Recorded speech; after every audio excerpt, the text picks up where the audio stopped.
Assalamualaikum warahmatullahi wabarakatuh. Terima kasih kepada Analog Teacher Learning yang telah memberi saya kesempatan sebagai sharing pengalaman. Karena di sini juga sesama rekan guru ya. Kenapa saya katakan saya bukan narasumber tapi sebagai berbagi pengalaman dengan para guru-guru di Nusantara. Kemudian terima kasih juga kepada moderator Bapak Muhammad Ridwan yang telah memberikan waktu kepada saya. Terima kasih kepada peserta di mana sudah menyempatkan waktunya untuk mengikuti roadshow Hari Guru Internasional, di mana dengan tema pengalaman guru mengajar di era teknologi.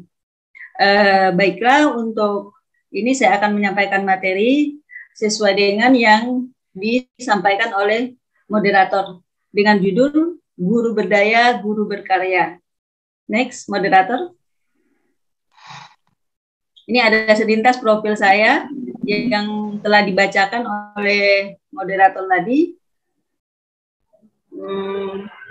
Saya dinasnya di SMK Negeri 4 Pekanbaru, mempunyai 2 orang anak.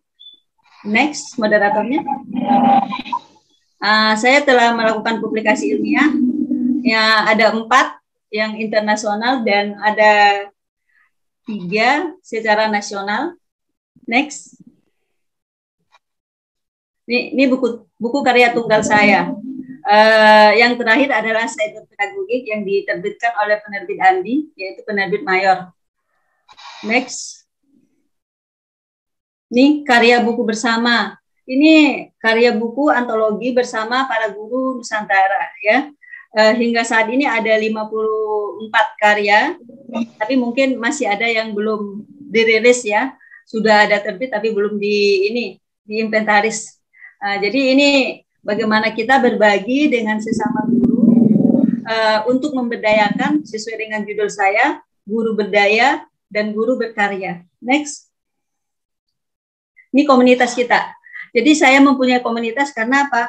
Untuk meningkatkan kompetensi kita perlu berkolaborasi dengan sesama yang mempunyai hobi yang sama atau yang kepada ahlinya, yaitu seperti saya dalam bergabung dalam gerakan menulis buku, kemudian pegiat literasi Nusantara, yang ketiga yaitu PGRI, mungkin kita semua juga sudah peserta PGRI, kemudian KPPJJ, KPPJB, yaitu Komunitas Pengajar Penulis Jawa Barat. Kemudian ada Sekolah Menulis Rumah Kreatif Wadas Kelir. Jadi dalam untuk meningkatkan kompetensi, kita harus mempunyai komunitas, bergabung dengan komunitas-komunitas lain, sehingga apa yang kita miliki, kompetensi yang kita sudah miliki itu akan berkembang, ya, sesuai dengan perkembangan teknologi juga. Jadi kita mengupdate pengetahuan kita setiap saat. Lanjut, next. Nih, ada buku karya siswa dan guru, mulai dari tingkat SD, ada 175 karya, SMP 256 karya siswa, kemudian SLTA 642 karya, kemudian antologi guru itu 54 karya. Jadi daya kita, kemampuan potensi yang ada pada kita semua guru-guru, kita salurkan menjadi sebuah karya, sehingga dapat menginspirasi para teman-teman kita atau orang lain. Lanjut, next. Nih, kita masuk kembali ke topik awal, topik ininya ya. Topik utamanya adalah guru berdaya. Apa itu guru berdaya? Mari kita lihat dari slide berikutnya. Next. Siapa guru? Ya, mungkin di sini dari awal saya katakan ya, saya hanya berbagi pengalaman, berbagi share ya, karena kita sini sesama guru ya. Mungkin dalam hal ini kita paham semua guru itu siapa ya. Jadi menurut persepsi saya gitu ya. Jadi mungkin sama dengan kita mengajar di dalam kelas, kalau kita sudah menjelaskan suatu kata, itu kan beda-beda persepsinya dilihat dari segi mana. Jadi guru itu merupakan tulang punggung pendidikan. Jadi kita ini adalah tulang punggung pendidikan, baik formal maupun non formal. Jadi segala sesuatu yang ada di sekolah kita, bagaimana siswa kita yang kita hadapi, itu tergantung semuanya terletak di tangan kita. Apakah inputnya bagus, apakah inputnya yang masih biasa aja, atau inputnya yang belum tahu apa-apa. Jadi kita yang akan mengangkat mereka, menghantarkan mereka menjadi yang lebih cerdas, sehingga mereka itu bisa mandiri sesuai dengan tujuan utama pedagogik itu seperti itu, menghantarkan anak didik kita itu ke bisa mandiri. Itu tujuan utama dari pedagogik itu seperti itu, sehingga dia kelak bisa untuk dirinya sendiri, baru lingkungannya dan masyarakat luas seperti itu. Jadi kita ini adalah mentransformasi ilmu yang kita miliki kepada siswa, kemudian kita dampingi siswa kita sehingga dia memiliki daya saing yang kuat dan menghasilkan siswa yang berprestasi. Itu adalah seorang guru. Kemudian lanjut. Next. Ini kita masing-masing sudah tahu tugas kita sebagai guru ya. Sesuai dengan Undang-Undang Guru dan Dosen juga sudah dijelaskan bahwa guru itu adalah yang tugasnya itu yang amat besar, yaitu mendidik, mengajar, membimbing, mengarahkan, melatih, menilai. Yang terakhir adalah mengevaluasi peserta didik kita. Ini adalah sudah kita pahami masing-masing tugasnya. Jadi dalam hal ini kita sebagai guru memang diserahkan kepada kita, tanggung jawab kita kepada siswa kita, bagaimana kita memberikan motivasi kepada siswa kita. Jadi di sini dituntut kita sebagai guru itu adalah mempunyai kebebasan, ya. Kita mempunyai kebebasan dalam berinovasi. Kira-kira inovasi apa yang cocok untuk siswa? Karena nanti mereka setelah kita melakukan inovasi, maka kita dikatakan dalam hal ini itulah yang dikatakan guru mereka belajar. Jadi dia bebas inovasinya yang disampaikannya kepada siswa. Jadi setelah dia melakukan inovasi, maka siswa akan mengikutinya.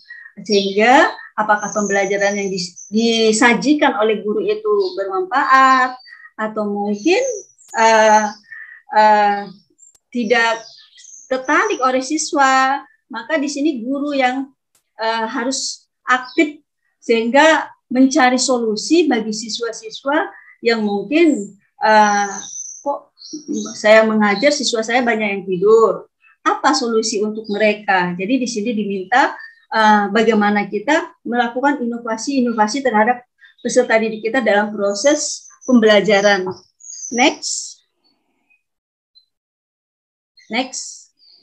Nih, dalam hal konsep mengajar, untuk menjadikan kita sebagai orang yang berdaya, ya, sebagai guru yang berdaya, karena ini nanti kalau kita menjadi guru yang berdaya, guru yang mempunyai potensi untuk memberikan materi kepada siswa kita atau lingkungan belajar kita, apa yang harus kita miliki?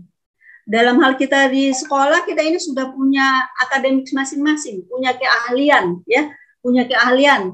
Jadi udah ada, misalnya kalau saya kebetulan guru TIK, ya, guru TIK berarti kita ilmu yang TIK saya harus saya pelajari, saya dalami, saya update terus.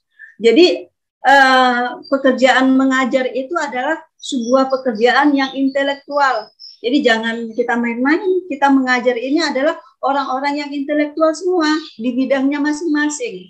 Jadi mungkin ya kita kadang-kadang di sekolah kan guru TK, guru biologi, kita ini kan kadang-kadang jangan menganggap berarti kan masing-masing bidang. Jadi kita nggak tahu kita pelajaran bidang akademik orang lain kita nggak tahu ya. Nanti kita lebih berkolaborasi baru kita memahaminya. Jadi kita intinya kita kuatkan dulu fondasi kita. kita harus pede dengan apa yang kita miliki. Jadi punya kebanggaan sendiri. Sebenarnya kita sebagai guru itu orang-orang yang intelektual. Jadi jangan kita merasa rendah. Saya guru. Kadang-kadang sesama berbagi sesama guru juga, kadang-kadang sesama guru itu ada rendah diri dia. Saya hanya guru TK, saya hanya guru SD gitu ya. Kalau dibilang seperti itu, tapi sebenarnya posisi kita itu sama. Mau guru TK, mau guru SD, SMP, SMA, atau SMK, atau dosen itu sama. Semuanya itu adalah orang-orang yang intelektual. Jadi bagaimana kita supaya menjadi orang intelektual, maka kita harus mulai menggali potensi yang ada milik kita. Ya, bagaimana kita menggali potensinya? Kita melakukan dengan mengikuti seminar, mungkin kita melakukan diskusi antar sesama guru, misalnya MGMP ya, kemudian mengikuti seminar, melakukan penelitian biasanya ya PTK ya. Kalau seperti ini apa yang terjadi dalam proses pembelajaran saya? Kalau yang model ini apa yang? Jadi itu yang harus kita lakukan ya. Jadi itu yang harus kita lakukan.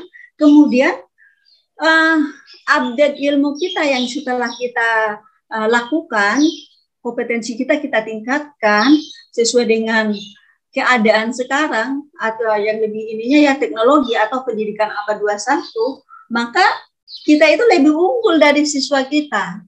Karena kalau sekarang ini mengajar itu kita kalau hanya kompetensi yang lama nggak update, siswa itu lebih unggul dari kita.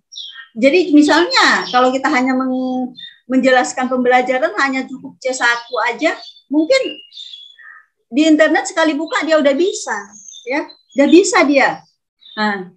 Terus C2 juga seperti itu. Bagaimana dia? Jadi kita yang harus mengupdate kompetensi kita supaya siswa itu masih kita itu materi pembelajaran sumber belajar yang utama itu masih dari kita, dari guru ya. Jadi itu yang harus kita pahamin. Kemudian variatif. Kita guru ini harus membuat yang variatif. Kita ini mendampingi siswa bukan semata-mata mendampingi atau mengawasi siswa, tapi kita ajak hasil dari kompetensi yang kita miliki tadi, yang kita berbagi, melakukan penelitian, mengikuti seminar, ikut pelatihan-pelatihan, itu kita kita sampaikan kepada peserta didik kita. Jadi kreatif kita berkreasi. Jadi hasil yang pembelajaran tersebut kita sampaikan kepada peserta didik dan materi tersebut dapat dikontekstualkannya kepada kehidupannya sehari-hari, yaitu berarti bisa kita gunakan untuk ditransformasikannya atau dilakukannya dalam kehidupannya sehari-hari. Jadi apa yang kita sampaikan betul-betul bermakna. Misalnya kan pembelajaran ini mungkin aku nanti di lingkunganku nggak bisa aku gunakan, untuk apa aku belajar IPA, gitu ya, seperti itu. Kebanyakan orang seperti itu. Untuk aku belajar fisika atau pelajaran yang lain, nanti aku selesai, aku kerjaanku hanya ini. Jadi bagaimana kita mengajak peserta didik itu supaya apa yang kita berikan diterapkannya dalam kehidupannya. Jadi kita bawa kepada kehidupan sehari-hari. Kemudian yang ketiga yaitu atau C, kita sharing ya. Mengajar itu adalah sharing. Bagaimana kita sharing? Berbagi ya, berbagi. Misalnya kita berbagi kepada siswa. Kita kasihkan suatu topik seperti itu. Kemudian siswa itu akan menganalisis topik tersebut dengan baik ya. Hasil di analisis siswa itu nanti kita beri kesimpulan. Jadi kita bawa siswa itu, dia harus memberikan refleksi lagi atas materi yang kita sampaikan. Jadi bukan kita memberi materi, kita mengambil kesimpulan. Jadi di situ ada kolaborasi antara guru dengan siswa. Jadi lebih siswa pun dengan ini wawasan dia jadi terbuka. Ya, jadi oh seperti ini kalau untuk mengambil kesimpulan dia. Jadi ada saling kolaborasi antara guru dengan siswanya. Kemudian dalam hal ini kita yang ke D itu mengajar. Mengajar itu adalah mengembangkan bahan. Bahan kita mulai dari silabus, RPP, itu kita kembangkan. Ya, mungkin ya sebagian saya lihat sih, tapi mungkin zaman pandemi ini memang guru itu harus melakukan perubahan yang dulunya awal-awal di sekolah itu nggak ada boleh menggunakan HP atau lain, tapi dengan pandemi maka secara serentak berubah drastis ya. Semua guru harus bangkit sehingga dia dapat mengembangkan bahan ajar yang digunakannya untuk siswanya. Mulai dari RPT, jangan kita lihat ada teman misalnya kayak ini kan kita dari Nusantara nih, di Jawa, RPP dia kita ambil, tinggal kita ganti nama, tanggal, sekolah. Ya, sebenarnya kita harus analisis kita ambil, boleh kita ambil, tapi kita kembangkan. Nah, bagaimana dia langkah dia di sana itu sama kita beda.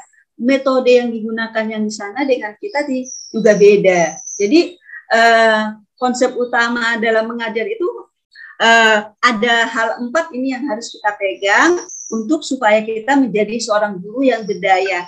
Coba next. Nah ini, jadi kita menentukan zaman sekarang ya semuanya teknologi. Jadi pilih teknologi yang sesuai dengan kondisi peserta didik dan orang tua.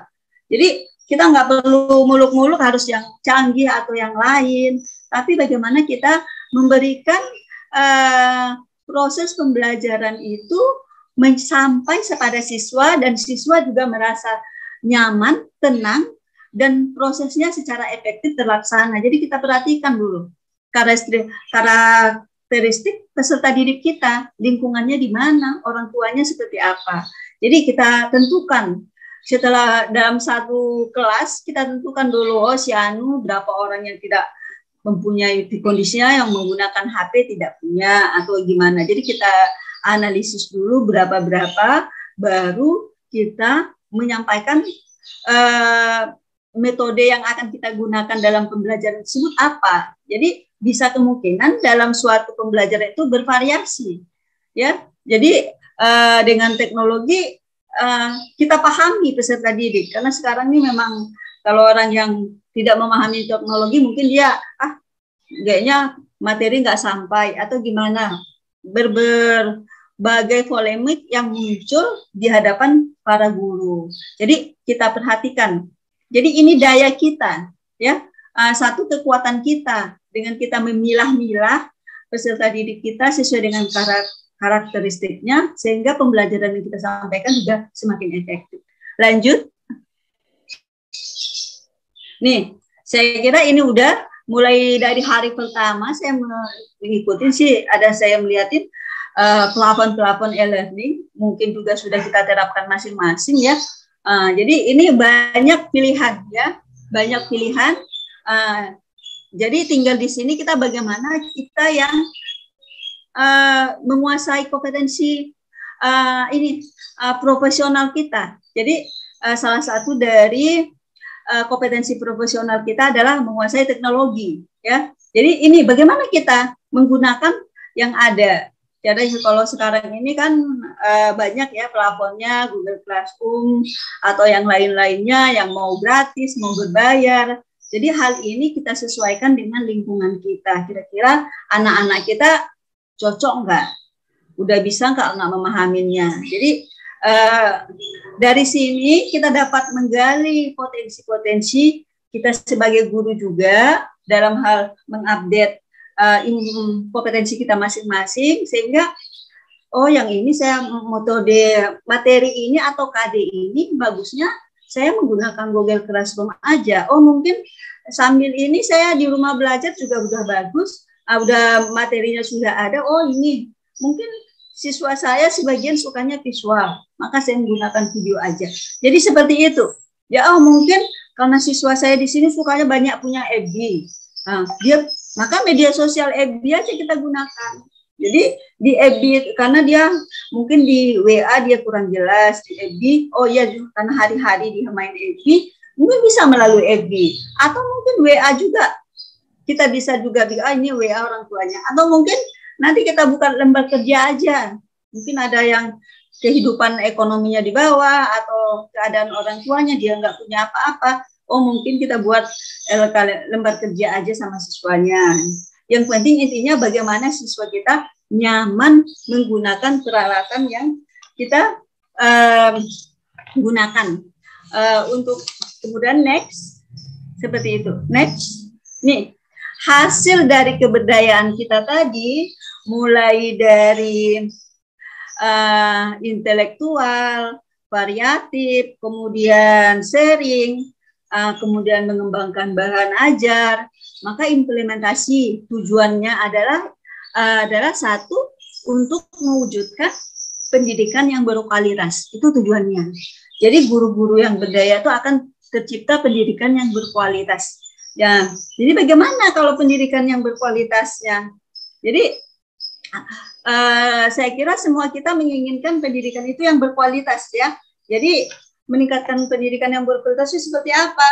Mulai dari lingkungan kita sendiri, guru, kemudian siswanya, kemudian juga iklim pembelajarannya, kelas, ruang kelas, materi pembelajarannya, kemudian orang-orang yang terlibat di dalam pendidikan itu sendiri. Misalnya stakeholdernya, orang tua, siswa, lingkungan sekolahnya, masyarakat di sekitar sekolahnya, itu untuk mewujudkan. Jadi intinya di sini, implementasi guru berdaya itu akan mewujudkan pendidikan yang berkualitas, kemudian tenaga guru yang profesional, kenapa dia sudah memahami apa kebutuhan siswa, kebebasan dia tersampaikan kepada siswa, dan siswa juga akan merasa nyaman atas materi yang disampaikan guru-gurunya. Kenapa? Kita bisa memahami, ya, memahami dengan metode, nggak menonton kita. Oh hari ini kira-kira aku menggunakan ini, karena tadi hasil penelitian saya, PPK saya, ternyata saya menggunakan metode, misalnya metode blended learning tidak banyak anak-anak sebagian tidak ini ya nilainya di bawah rata-rata, maka kita gunakan yang lain. Jadi metode-metode proses pembelajaran. Oh mungkin kemarin saya menggunakan Google Classroom. Proses penilaian anak saya ini kok banyak yang anjlok ya gitu. Atau mungkin saya menggunakan video, oh mungkin saya buat variasi. Itu maka hasil-hasil kita selama melakukan proses pembelajaran ini yang kita teliti, yang kita kupas, yang kita ini, itu akan kita akan seorang jadi tenaga guru yang profesional.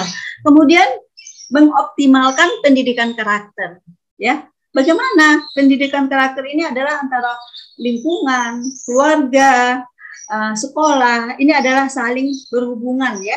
Bagaimana dia menjalankan pendidikan karakternya. Mungkin kita semua udah tahu apa itu pendidikan karakter, ya. Bagaimana hati, mungkin waktu hari apa ya, narasumbernya juga ibu apa tuh ya, ada yang dengan rasa cinta katanya, saya mengikuti itu ulang ya.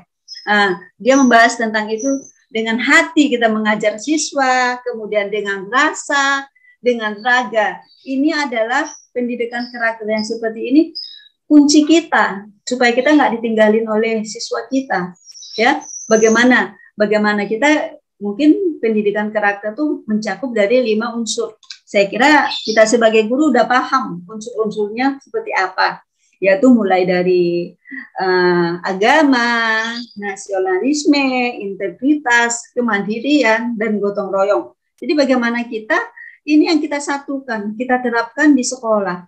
Mulai dari di dalam sekolah, lingkungan kelas, dalam proses pembelajaran, baik itu ekstrakurikuler. Jadi penanaman seperti ini, ada rasa kita dengan anak-anak seperti apa. Jadi kebebasan itu ada tapi terikat ya. Itu yang dikatakan tadi, bagaimana kita memerdekakan. Kita bebas berinovasi, merdeka inovasi untuk guru, berinovasi, maka imbasnya nanti ke anak-anak. Merdeka mereka belajar untuk anak-anak kita. Dan kemudian yang keempat, bagaimana kita membangun komunikasi dengan keluarga. Intinya seperti itu. Karena anak-anak dititipkan dari ke sekolah, itu beraneka ragam. Kehidupannya beraneka ragam. Ada yang mungkin ekonomi, sosial ekonomi, kebiasaan, adat budaya, agama. Jadi gabung di sekolah. Jadi dalam hal ini intinya kita pahami seperti apa anak-anak yang masuk di sekolah kita. Seperti apa anak-anak di kelas kita. Jadi kita pahami masing-masing. Feedbacknya nanti kita lebih memahami mereka, lalu kita lebih bisa menguasai kelasnya lagi. Oh, anak ini sifatnya seperti ini. Maka apa solusi yang harus kita buat? Jadi makanya seperti itu, kita kan pertama-tama itu kan pasti, walaupun kita bukan sebagai wali kelas ya, kalau di sekolah itu sebagai guru bidang studinya, aja kita harus memahami secara detailnya. Kebiasaan anak ini di mana, di rumah gimana.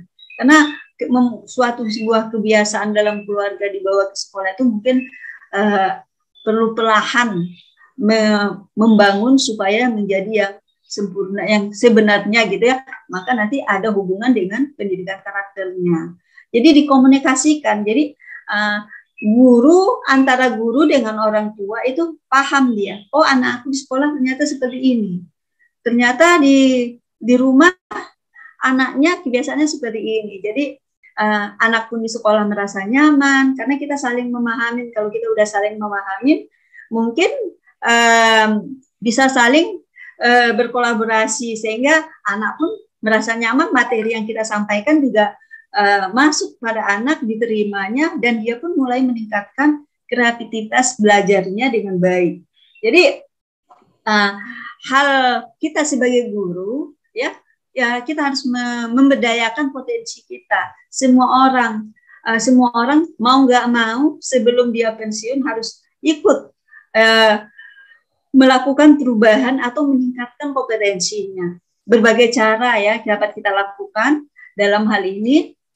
Walaupun nanti ada seorang guru yang mungkin dia nggak bisa menggunakan teknologi, tapi bagaimana dia dengan kasih sayang rasanya dia menyampaikan materi hanya dengan lembar kerja aja, tapi siswa dapat memahaminya. Atau mungkin dengan rasa sayangnya menyampaikan kepada anak, yang penting dia anaknya merasa nyaman, tenang, mungkin materinya sama.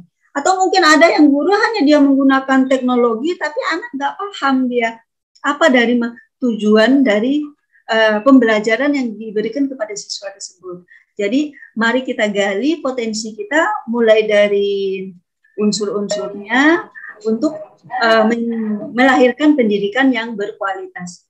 Next. Sekarang setelah balik kepada yang berkarya. Seperti apa guru yang berkarya? Tadi kita sudah membahas tentang guru yang mulai dari membangun keberdayaannya, dibangunnya keberdayaannya, potensi yang dimilikinya dioptimalkannya. Jadi semua kita ini paling kreatif semua. Guru itu nggak pernah hilang akal. Apapun yang terjadi, dia akan bisa menyikapi. Contohnya terjadi pandemi. Guru yang nggak pernahnya menggunakan teknologi, berusaha dia. Bagaimana dia menyampaikan materi sama anaknya sampai. Kemudian lanjut yang berkarya. Next. Ini apa itu guru berkarya? Ya, hasil dari ekspresi kita dalam hal proses mengajar, mulai dari intelektual ke dalam keadaan itu kita goreskan dalam sebuah karya, ya. Misalnya mulai dari menggunakan metode ini kita goreskan semuanya. Ilmu pengetahuan, misalnya sekarang menggunakan teknologi kita, aplikasi yang sudah kita tahu, kita goreskan dalam sebuah karya. Jadi sehingga tercipta kualitas pendidikan itu, pendidikan Indonesia itu lebih meningkat. Kenapa? Hasil penelitian kita buat, oh ini aku menggunakan metode ini, blended learning ternyata nggak berlaku untuk siswa aku. Atau metode yang lain, oh aku menggunakan tool misalnya Google Classroom.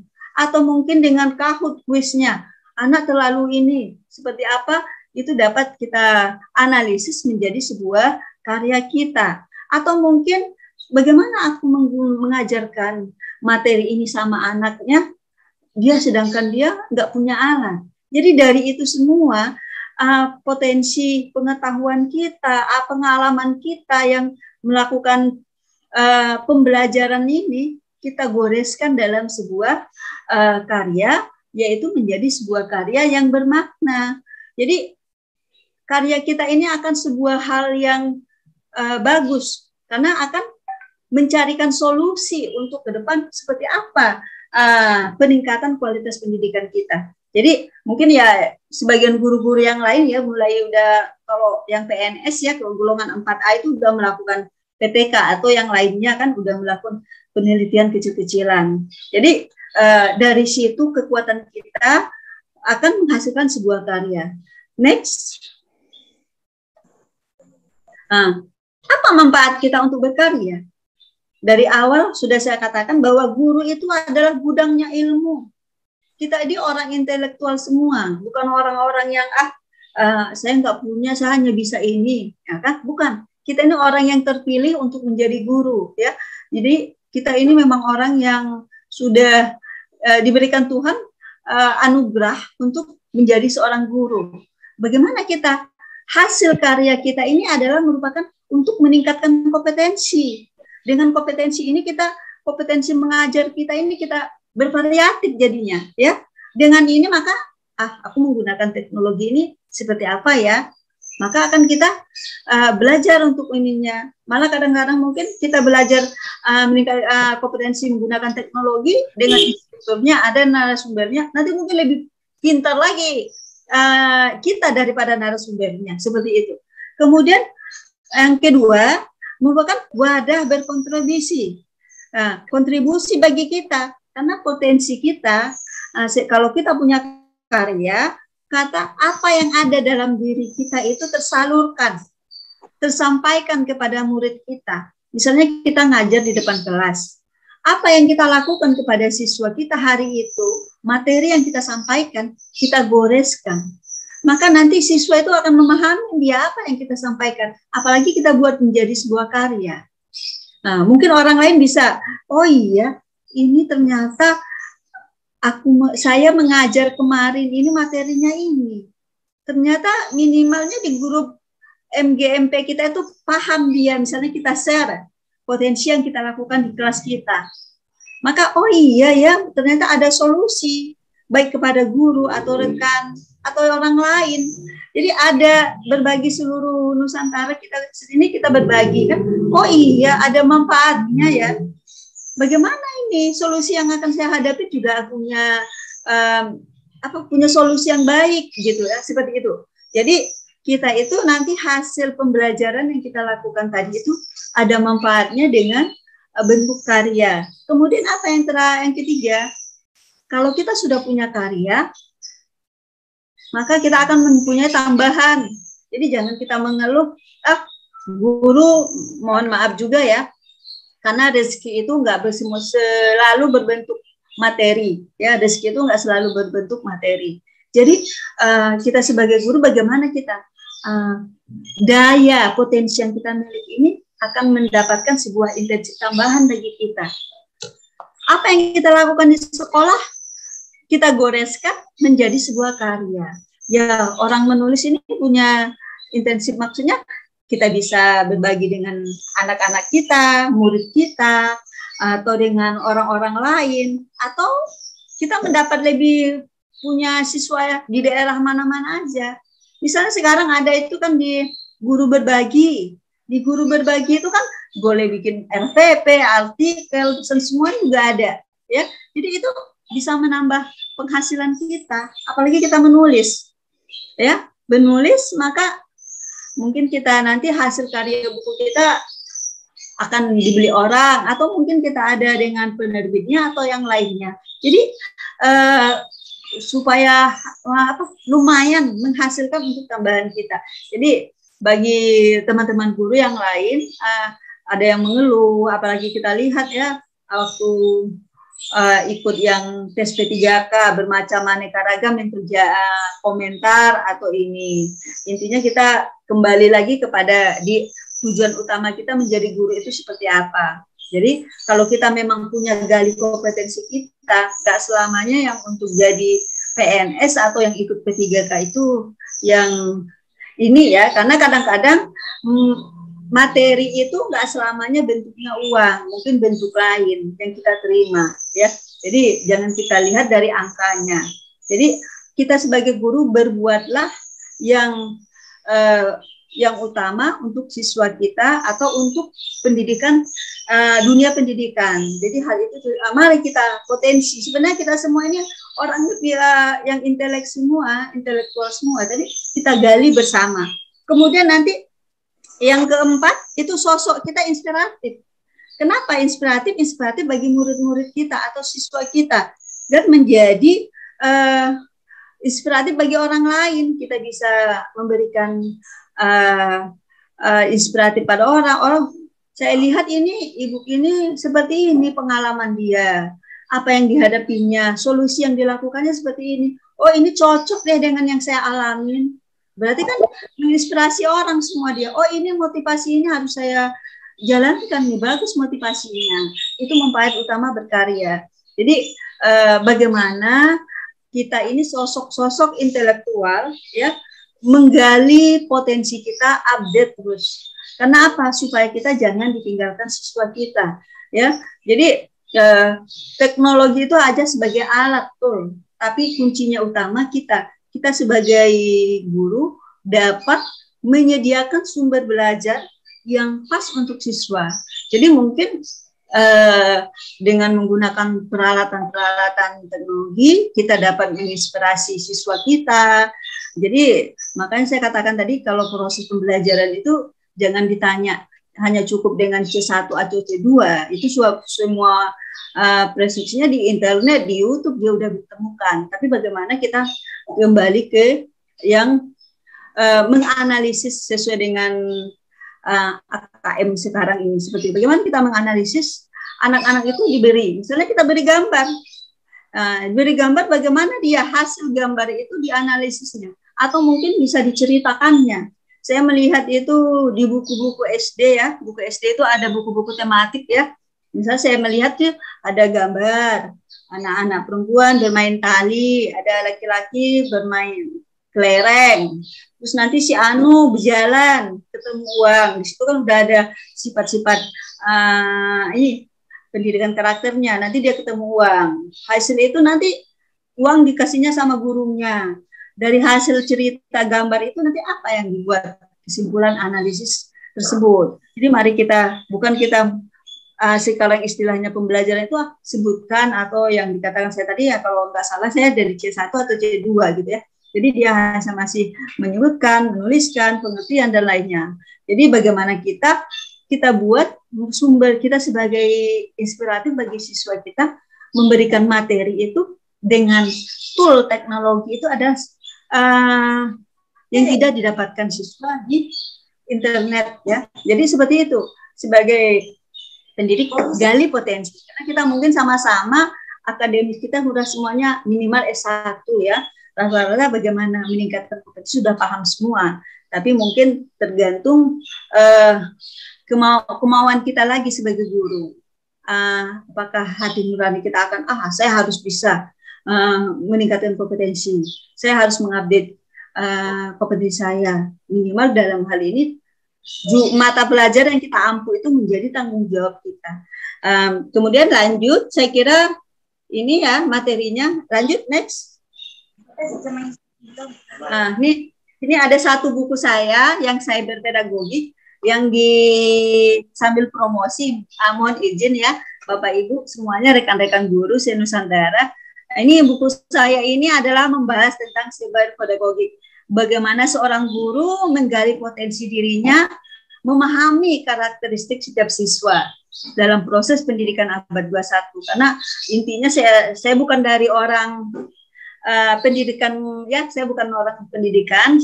S1 saya itu dari teknik komputer, tapi saya berusaha bahwa sifat pedagogik ini, ilmu pedagogi itu ilmu mendidik, ya, mendidik. Jadi kalau saya baca selintas itu bagaimana gaya kita, cara kita memahami mulai dari siswa, kurikulum, materi, semuanya sampai lingkungannya, sampai sebenarnya simpel aja kalau pedagogi ini, kalau menurut saya ya, sampai dia menjadi orang yang mandiri, ya, bisa untuk dirinya sendiri, baru dia lepas dari ilmu pedagogiknya. Seperti kita hanya sebagai pengantar siswa, ya.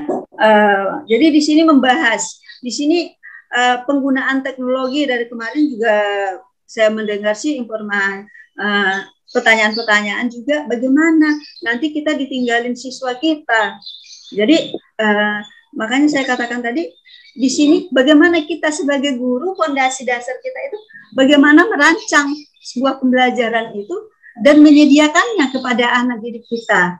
Jadi kita sebagai kita rancang sebagai arsitek proses pembelajaran, sumber belajar, supaya dia menemukan sumber belajar yang dipercaya gitu. Kalau di sana itu banyak ya sumber belajar seperti itu. Jadi mungkin bisa saya share di chat ya sebentar. Ininya masih ada nggak ya? Ini ada linknya. Mana tahu ada yang berkenan ya, silakan.